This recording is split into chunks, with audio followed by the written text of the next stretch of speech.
Alhamdulillah, luar biasa. Tetap semangat, selalu ceria. Allahu Akbar.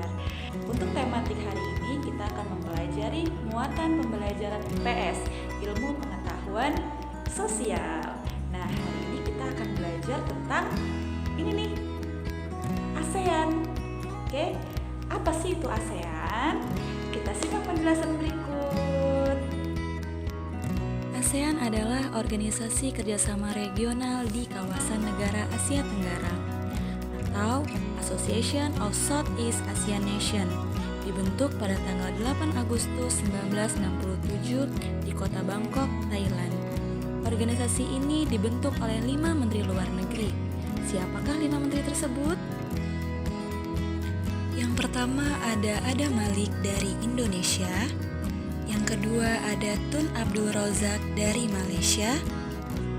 Yang ketiga ada S. Rajaratnam dari Singapura. Yang keempat ada Tanat Koman dari Thailand. Dan yang terakhir ada Narcisco Ramos dari Filipina. Sekarang kita lihat yuk, anggota ASEAN itu ada berapa sih? Simak ya. Yang pertama Brunei Darussalam, Vietnam, Thailand, Singapura, Filipina, Myanmar, Malaysia, Laos, Indonesia, dan Kamboja. Nah, sekarang sudah tahu kan apa itu ASEAN? Nah, sekarang kita cari tahu yuk, gimana sih kebudayaan di setiap masing-masing negara? Simak dan dengarkan baik-baik ya. Thailand adalah satu-satunya negara di ASEAN yang tidak pernah dijajah oleh bangsa Eropa. Di Thailand, kepala adalah bagian tubuh yang paling dihormati. Tidak ada orang yang akan berani menyentuh kepala, bahkan kepala anak-anak. Indonesia dan Thailand itu memiliki tradisi minum teh.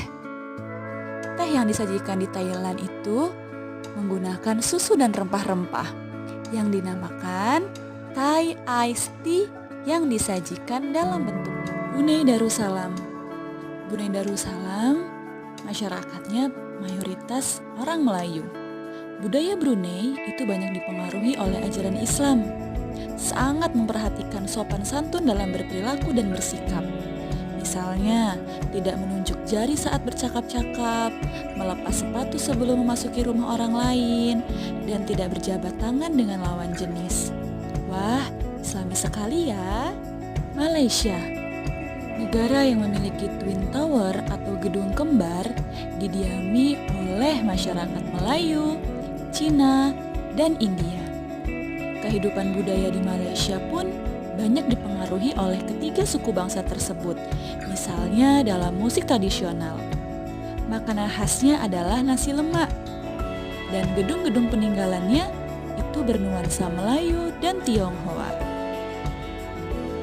Filipina, sebuah negara Asia Tenggara yang beribu kotakan Manila, itu memiliki kehidupan budaya yang dipengaruhi oleh budaya Melayu, Cina, dan Spanyol. Karena budaya Filipina itu sendiri adalah hasil perpaduan antara budaya Barat dan Timur. Dialek yang digunakan di negara Filipina itu ada 8. Salah satu yang paling terkenal itu adalah bahasa Tagalog. Myanmar disebut juga sebagai negara 1000 pagoda karena sangat mudah ditemukan kuil-kuil suci Buddha. Mayoritas penduduk Myanmar adalah keturunan Tibet. Dengan bahasa yang digunakan adalah bahasa Burma. Pakaian tradisional Myanmar itu disebut Long Yi, mirip sarung Indonesia. Namun, kain ini membelit bagian tubuh mereka mulai dari perut hingga betis. Singapura, satu-satunya negara maju di Asia Tenggara ini memiliki lambang negara Merlion. Merlion itu adalah patung berkepala singa dan berbadan emas. Singapura itu berasal berasal dari bahasa Sanskerta yang artinya adalah singa. Penduduknya berasal dari Cina, Melayu, India, dan Eropa. Bahasa yang digunakan pun ada bahasa Melayu, bahasa Inggris, Mandarin, Tamil atau India. Laos, penduduknya banyak yang menganut agama Buddha. Orang-orang Laos terkenal kesabaran dan kesederhanaannya. Negara Laos itu memiliki upacara keagamaan yang menggunakan dekorasi dari bunga Kamboja loh. Orang Laos itu menyebut dirinya sebagai anak turun nasi ketan karena makanan utama bangsa Laos itu adalah nasi atau beras ketan yang dimakan dengan tangan langsung.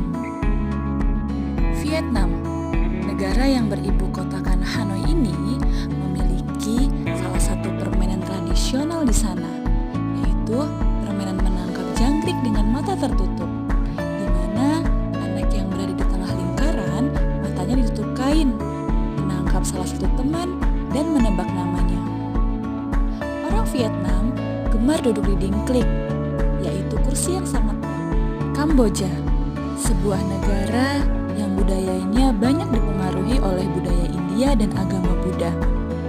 Penduduk Kamboja meliputi suku Khmer, Cina, dan Vietnam. Orang Khmer mengenakan syal kotak-kotak yang disebut krama. Pria dan wanita Khmer mengenakan bandul Buddha pada kalungnya, yang tujuannya adalah untuk menjaga dari roh jahat dan membawa keberuntungan. Indonesia, negeri kita tercinta yang beribu kotakan Jakarta, memiliki banyak sekali suku bangsa, adat istiadat, dan bahasa. Penganut agama di Indonesia itu ada Islam, Protestan, Katolik, Hindu, Buddha, dan Konghucu. Salah satu warisan Indonesia yang sangat terkenal adalah batik. Baiklah anak-anak, kita lanjut ke kondisi sosial Asia Tenggara. Negara-negara di Asia Tenggara itu memiliki kondisi sosial. Yang pertama adalah kemiskinan. Ya, hampir semua di negara Asia Tenggara, kemiskinannya adalah salah satu masalah yang besar yang dihadapi oleh setiap negara anggota ASEAN. Ya. Coba kita lihat di tabel berikut. Di sini ada tingkat kemiskinan ekstrim tahun 2018. Yang pertama, negara yang paling miskin itu adalah negara Laos, kemudian diikuti oleh Indonesia, Filipina, Myanmar, dan Vietnam. Banyak sekali faktor yang mempengaruhi kemiskinan. Salah satunya adalah tingkat pendidikan yang rendah, kurangnya lapangan pekerjaan. Itu banyak ya terjadi di Indonesia. Banyak sekali masyarakat yang mungkin kurang mendapatkan pekerjaan, kurang mendapatkan pendidikan yang layak, sehingga mereka pada saat besar nanti tidak mumpuni untuk melakukan sebuah pekerjaan. Makanya ini adalah termasuk menjadi salah satu masalah yang besar yang dihadapi oleh negara. Kemudian yang kedua adalah kriminalitas. Ya, kita bisa lihat di sekitar kita, di televisi, di sosial media, kriminalitas sekarang makin memarak ya, makin marak seperti penipuan, pencurian, narkoba, kemudian pemerkosaan, banyak sekali kasus kriminalitas di Indonesia. Kriminalitas merupakan permasalahan yang dapat terjadi di belahan dunia manapun, termasuk di Asia Tenggara. Oleh karena itu, setiap negara di Asia Tenggara membuat peraturan dan norma hukum guna mencegah tindakan kriminalitas. Jadi, semua tindakan kriminalitas itu semua ditangani oleh pihak yang berwajib, ya. Mereka juga membuat peraturan kalau misalkan kita misalkan ada kasus pencurian, maka ada hukumnya sendiri. Ya, mudah-mudahan kita semua bisa terjauhi dari tindakan kriminalitas. Kemudian selanjutnya adalah kependudukan. Ya, setiap negara Asia Tenggara itu banyak sekali penduduknya. kita bisa tahu Indonesia adalah satu-satunya negara yang paling luas di Asia Tenggara yang juga penduduknya juga banyak. Seperti itu. Asia Tenggara merupakan kawasan dunia dengan kepadatan penduduk yang tinggi. Hampir sebagian besar wilayah kawasan Asia Tenggara yang subur merupakan wilayah padat penduduk dengan angka kelahiran yang cukup tinggi. Nah, kita bisa lihat dari grafik di atas. Di sini ada jumlah penduduk ASEAN pada tahun 2018. Yang paling tinggi, yang paling banyak penduduknya itu adalah negara Indonesia yang jumlahnya lebih dari 250 juta jiwa. Kemudian dilanjut oleh Filipina yang jumlah penduduknya adalah lebih dari 100 juta jiwa. Kemudian dilanjutkan dengan Vietnam, Thailand, Myanmar, dan negara-negara lain. Negara yang paling sempit, ya, mohon maaf, lingkupnya kecil itu adalah Singapura, ya. Luas wilayahnya itu 11-12 dengan ibu kota DKI Jakarta, ya. Anak-anak bisa bayangkan, berarti Singapura segitu. Tetapi Singapura juga padat penduduknya karena dengan lingkup yang kecil penduduknya banyak. Kemudian yang terakhir adalah lingkungan hidup, ya. Setiap negara itu memiliki kehidupan yang berbeda-beda, adab yang berbeda-beda, lingkungan yang berbeda-beda. Pencemaran akan terjadi di lingkungan fisik, biologi, dan sosial jika terdapat sesuatu yang merugikan bagi kehidupan. Asia Tenggara mengantisipasi terjadinya kerusakan lingkungan dengan membuat persetujuan lingkungan hidup bersama sehingga tercipta suasana lingkungan yang bersih, harmonis, dan memberikan kenyamanan bagi masyarakat sekitar.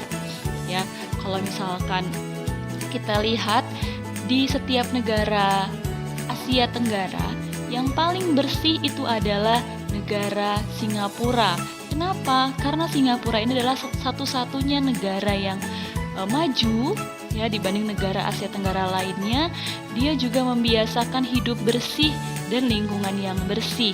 Contohnya, warga Singapura itu dilarang membuang sampah sembarangan, yang apabila mereka melihat ada seorang yang membuang sampah sembarangan maka langsung ditindak hukum oleh pihak yang berwajib.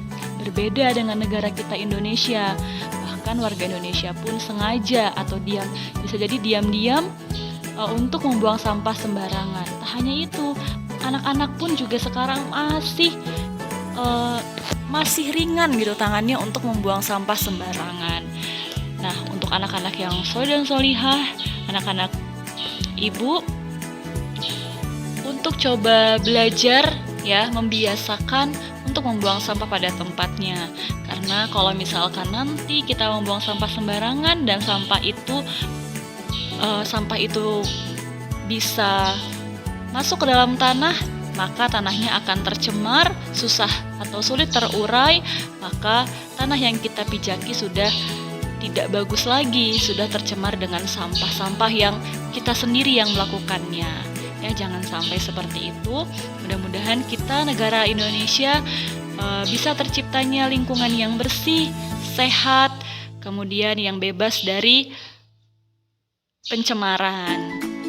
Baiklah anak-anak, inilah penjelasan Bu Pita mengenai kondisi sosial Asia Tenggara. Jadi ada 4 tadi, ya: kemiskinan, kriminalitas, kependudukan, kemudian lingkungan hidup. Setiap masing-masing negara pasti memiliki keempat hal itu, ya. Baik, itu saja penjelasan Bu Pita mengenai materi IPS hari ini. Apabila ada pertanyaan, silahkan japri ke Bu Pita. Untuk tugasnya, anak-anak bisa membuka buku halaman 15, ya. Di situ ada anak-anak menuliskan kondisi sosial dan kondisi budaya di 5 negara. Ada Indonesia, Malaysia, Singapura, Myanmar, dan Brunei Darussalam. Silahkan ditulis, dikerjakan di buku tematik. Jika sudah selesai, silahkan japri Bu Pita, ya. Silahkan dikerjakan, semangat, dan mudah-mudahan apa yang dikerjakan mendapatkan hasil yang baik. Ibu akhiri, assalamualaikum warahmatullahi wabarakatuh.